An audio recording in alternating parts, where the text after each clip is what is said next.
my name's Eve. You're a local transsexual. I just wonder where you get this idea that like trans people are being indoctrinated. Okay, so are you say you're transsexual or transgender? And tell me, is there a technical difference between the two? Damn. Okay. Some people say that there's a difference. To me, there's no difference. So it's just either or. Okay, so what are your chromosomes? XX or XY? Very strange question, but Not really. XY. I could be intersex. Who knows? Okay, so you were born as a man and you are a man. No.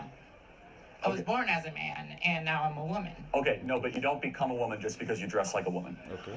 Oh, my goodness. What about my hormones?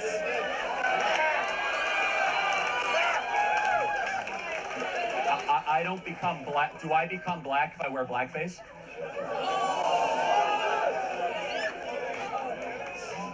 That is a wild comparison, but hormones by themselves you can actively change. But by taking HRT, you can also stop taking the T suppressor. But people are more than hormones. I mean, you have men with low testosterone; those are called white dudes for Harris.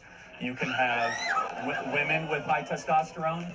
So testosterone, estrogen, and your endocrinology is more than what you are as either a man or a woman. There's brain size, there is how you process information, there is bone density, muscle mass.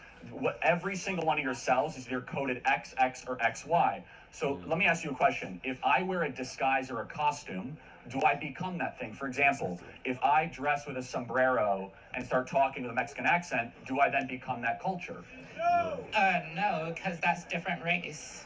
Okay, That's but then wait, very why? How is it different? Because you're saying that if you dress a certain way and you present a certain way, you can be as you think you are. Why can't I also just choose what culture I am? Because you are born within a culture, you are born with... But you were born as a man. Thank you. But let him finish. All right, fuck you. Anyways, sorry. I'm sorry, what did you say? My pronouns are not F you, actually. Oh, wow, thank you. All right. Anyways. There are many things collectively into a culture that has been built up over time, but not as much as, male or female. Got it. So what is a woman? What is a woman is whatever you want to be. So anyone can be a woman? Yeah. Do you get a period?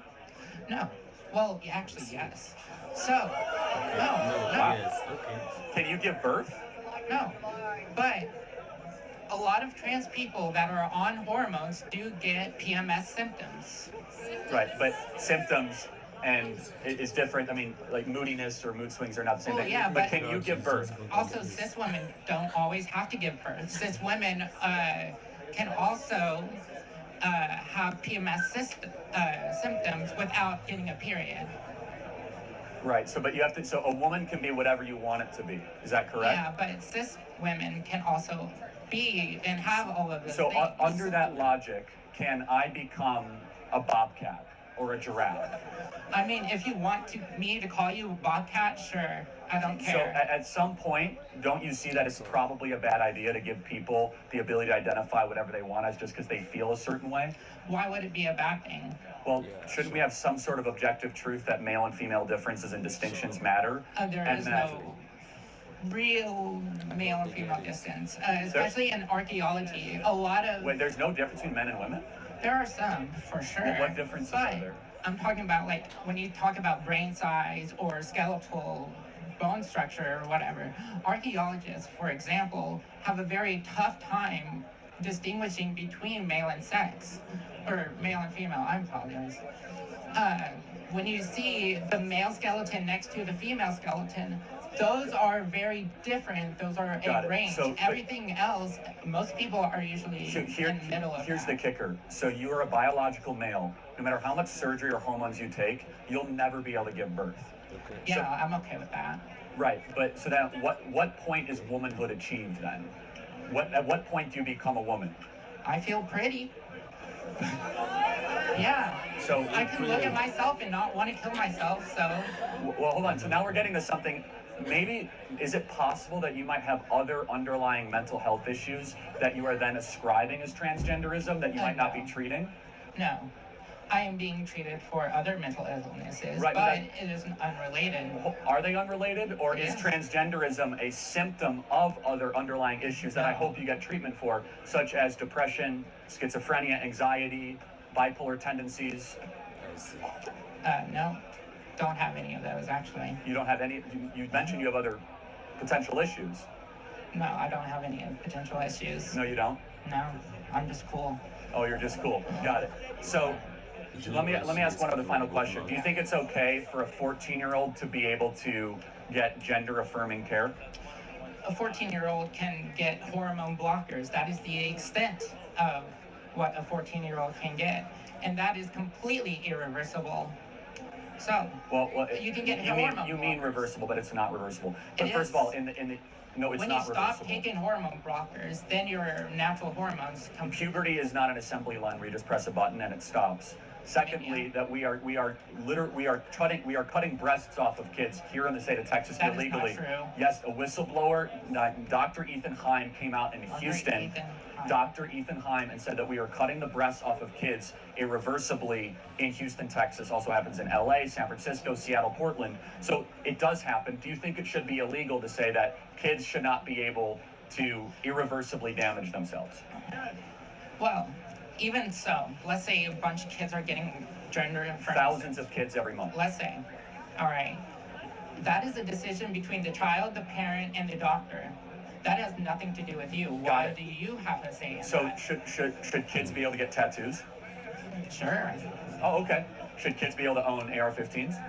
No, Why? because that is harmful. It can be So AR-15s are harmful, but cutting off your breasts or I see. potentially castrating yourself, gender-affirming care. I mean, given that you're under anesthesia, Do you understand the medieval horror that you're advocating for? Where we say, no. Yes. So a 15-year-old, puberty is not the problem. Puberty is the solution to the trans issue, where that almost every young lady or young man will have some sort of anxiety of how they feel at age 12, 13, 14, 15. Maybe instead of telling them that they might be somebody in another body, we should allow them to continue to grow and develop into the body that God made them in, and say that puberty will actually solve the problem. And I want to just close by this. I have a lot of compassion for you, because you're going down a journey where you'll never actually hit your destination. Because I'm at there. I'm right there. Well, I'm at my destination. you're at your destination? Yes.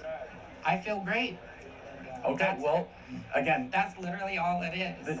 the studies show that over a period of time, you're going to keep on searching for more surgical interventions and more drugs. No. Where my hope for you is, I wish that you would live in the body that God gave you, not trying to declare war on the body that God gave you. Okay. And that's my hope for you. Because I think you will be a happier person instead of nuking your body with artificial hormones, Okay. pretending to be somebody that you're not. I will say one more thing and I'll go. I don't believe that God makes mistakes. God created me as a male, and I want to be a woman. That is the same way that God created grapes but not wine. It is so that humanity can take part in the witness of creation, of transformation. We're not called to transform our bodies. We're called to surrender to God and how God made us. But at what age did you think you were a woman? 16. Okay, is there any part of you that said maybe 16-year-olds make bad decisions? I mean, partially, yes. Have you but ever I've- second-guessed your decision? At first, sure. But after a year, no. Not. Oh, you've only been doing this a year? No, no, no. Oh, okay. I'm saying a year around 17, I never second guessed. I'm going to pray for you, because you're on a destructive journey, and it's not going to end well. God bless you. Thank you so much. Yeah. That's a very interesting one, listening to Charlie debating these college students still on this radical transgenderism. But the truth about it is, they are delusional. We cannot call you what, you understand, that you are not. If, you understand, we see that, you understand, you are clearly, you understand, a black man, and you say that you are a white person, then something must be wrong with you. For instance, of course, flowers have leaves, they have stem, they have root. But let's say probably I take it to the lab and all those things, right? Whether I pluck the leaf or I pluck the stem or is the root, at the end of the day, it still gives me what? The same thing. For instance, we could talk about hibiscus flower. Irrespective of whatever I decide to pluck, whether it's the petal, whether it's the sepal, whether it's the stem, or whatever side of it I decide to pluck, at the end of the day, what is still what? Hibiscus flower. This is how DNA is. So when you talk about chromosome, and now you are talking about you want to go to this surgery in order for you to change your gender to be whatever you want to be. So now in this very context, right, chromosome, which made up of the DNA that differentiates you and me. So in this situation that I use of the flower, so when you says that you are going for the surgery, what exactly are you changing? And even if you decide to change your sex organ, does it really change who you are?